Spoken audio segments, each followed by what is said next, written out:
channel. I'm Annalisa from Creative Curious Learning and Living, and welcome back to Homeschool Week. This week I am sharing our curriculum picks, our family subjects, and our school supply haul for the 2025-2026 school year. Yesterday I shared grade 5 picks, today 3rd grade, and then I will be sharing kindergarten picks, and then the family subjects and the school supply haul. So I am a homeschool mom to 4.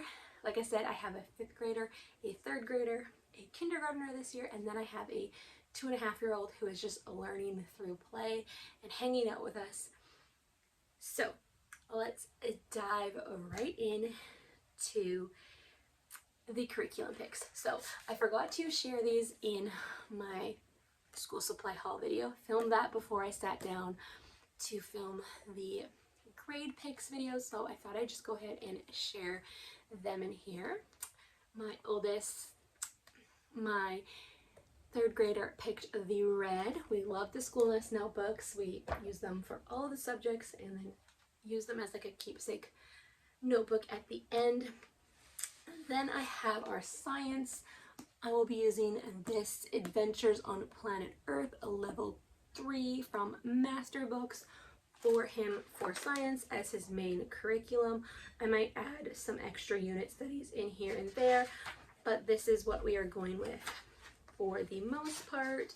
So this one is Introduction to Ecology, the boreal forest climate, conifers, the lodgepole pine, the food chain 1, the food chain 2, a broken web, a web restored, boreal biome project, temperature deciduous forest, deciduous trees, the forest canopy, under the canopy, the forest floor, decomposition, lynches, forest relationships, deciduous biome project, tropical rainforest, emergent layer, canopy, birds of the canopy, the sloth, monkeys of the canopy, the understory, rainforest floor, rainforest biome project, the grassland, savanna grasses, Africa trees, elephants, savanna animals, grassland biome project, the image of God, and stewardship. So that will be the main curriculum, and then I also am hoping to do this with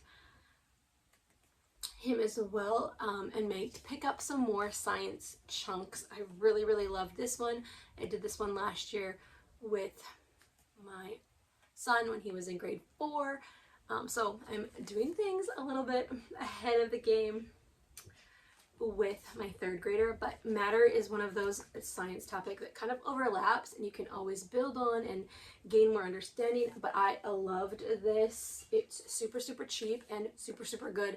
The experiments in here are super easy to do and super fun. I have a love-hate relationship with science experiments because sometimes it's so hard to set them up and it's such a simple explanation. So this one was like fun, hands-on, and it just like made sense to do, if that makes sense. So I loved that about this unit study from Science Chunks. What is the company? I forget. Yeah, Science Chunks. So I might go ahead and pick up some more of their unit studies, but this is the one I definitely want to do with him. And then I also picked him up a science notebook to definitely throw in any of the paperwork or lap books from this and any other ones I pick up. And then if we don't finish that, that's fine. We put grade 3 in here and then we continue grade 4, grade 5 until it is full. My 8-year-old picked the space themed one because he loves everything to do with space. So I think that is such a beautiful notebook too. So let's move on to math. So I am doing the jump math with him as well. So it comes in 2 books, 3.1 and 3.2. It is black and white and straightforward. Super affordable, open and go. There is examples on the top. If you were in a classroom setting, there is more instruction, but I have found that it's pretty open and go with the examples. And if I don't understand anything, I am not the best at math. I send them to my husband, who is really good at math, and they navigate this pretty much on their own, and we get through it. So that is our math. And I picked this up for my 3rd grader, and all the other kids can totally go ahead and use it, but it is the draw right now. This is the animals and habits are on land, ponds and rivers and oceans. So it's just a fun little drawing book with some facts, so you can draw the animals and maybe do some copy work if you want, just learn some things about the animals. This guy, my 3rd grader, wants to draw, but he struggles with drawing. So I thought this would just be like a fun, simple little book to encourage him in his drawing. And if he likes them, then I can go ahead and slowly pick up the rest of them. So just a fun little add-on. Then I also picked up the Fix-It Grammar this year. So this is the teacher's manual and then the student workbook. I only bought one teacher's manual and then got 2 of the workbooks because my 3rd grader and 5th grader are going to be working on this together. I thought it was like the right time to kind of introduce both of them to it. I think the youngest grade they suggest for this is like 3rd grade. So I'm starting him off and then bringing my oldest into this as well. So I thought they could work as a team to tackle this. This is the one called Nose Tree. So I just thought it would be like a fun program. I was thinking of trying it out last year, but then we went with something else. I'm going to show you a lot of different language arts programs, and you don't need to use all of them, but I just want to try out a few different ones and see what works best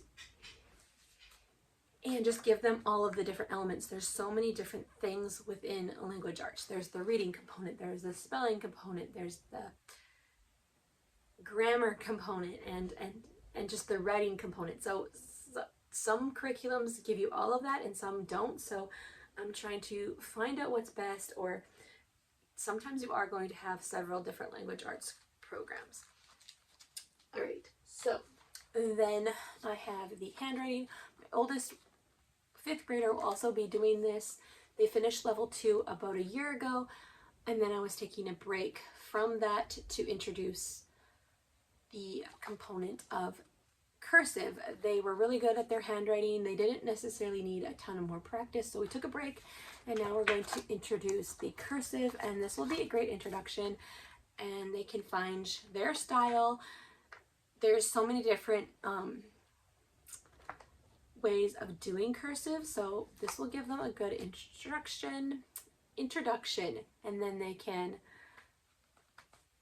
figure it out and navigate that. And I also do have the creative writing notebook one from The Good and the Beautiful for them to just have some fun with creative writing and just fun story prompts. And we're going to do this like once a week, and if we don't finish this year, that is okay. It says levels 3 to 8, so we can keep going. I'm thinking only doing this like once a week, so just something fun. Wanted to try it out. And for our main language arts curriculum, we loved the language lessons for today. Last year was the first year we did it. It actually starts in grade 2. So we are going to be doing grade 3 and continuing the program. I love the simplicity of this, but I love how everything is explained and the gentle approach that really works for my kids, especially my 8-year-old. He gets pretty overwhelmed with all of the language arts and all of the writing, so this is something we can go through slowly in a gentle way, and it's not as overwhelming. So loved that. Love that we're going to continue that program. And then my 8-year-old is super good at reading. He's reading chapter books and all of that. I feel like he is above where we are at, but we are slowly working through all about reading, and he is on level 2. He's pretty much, I want to say, halfway through it, and we will finish this year. some of these lessons just take a long time or we don't get to them. I was saying in my video yesterday, this last year was a challenging year with sicknesses.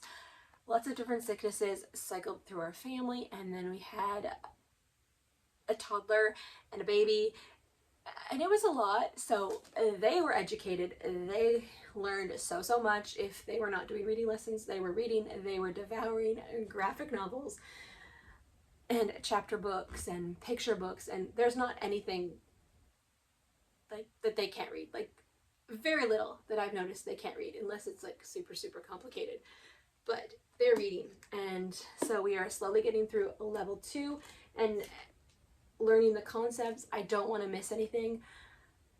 I want to make sure that we cover all of it, and this program has been amazing since day one in our homeschool.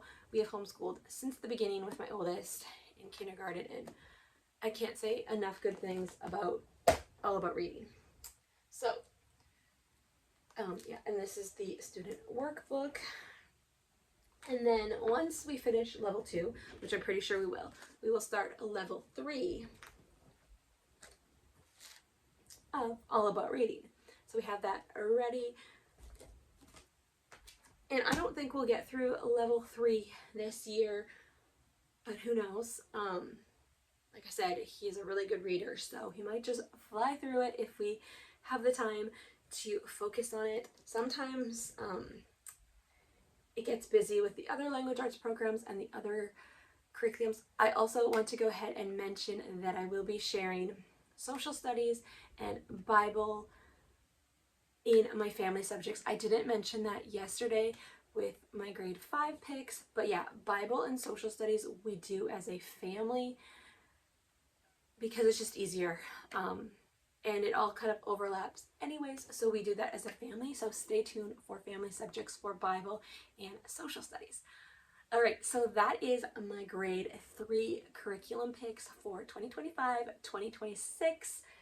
Thank you so much for watching. If you like this video, give it a thumbs up and consider subscribing to my channel. I would love to have you join me here, and hopefully I can inspire you along the way. And definitely come back again tomorrow because I will be sharing my kindergarten picks with you for my upcoming kindergartner. I'm so excited for my daughter to join us in kindergarten this year. A little bit nervous to be homeschooling with a toddler in the mix, but we will get through this. We will get it done, and we will have fun along the way. So thank you so much for watching.